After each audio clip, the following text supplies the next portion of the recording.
بسم اللہ الرحمن الرحیم۔ السلام علیکم ورحمۃ اللہ وبرکاتہ۔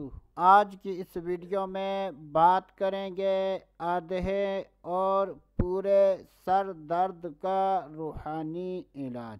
یہ بہت ہی آسان اور مجرب عمل ہے، تو اگر کسی کے آدھے یا پورے سر میں درد ہو تو عصر کی نماز کے بعد اس کلمے کو کسی سے بھی 65 مرتبہ پڑھا کر اپنے سر پر دم کر دیں۔ کوشش کریں کہ تعداد 65 سے کم یا زیادہ نہ ہو۔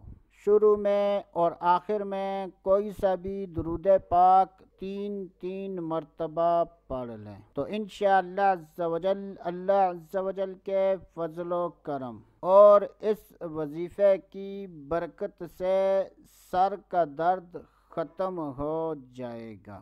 یہ عمل بہت ہی آسان ہے، تو وہ کلمہ یہ ہے: لا الہ الا اللہ، لا الہ الا اللہ، لا الہ الا اللہ۔ تو اگر کسی کے سر میں درد ہو تو ایسا آدمی کسی سے یہ دم کروا دے۔ تو دوستو، آج کے لیے اتنا ہی۔ اگلی ویڈیو تک اجازت۔ اللہ حافظ۔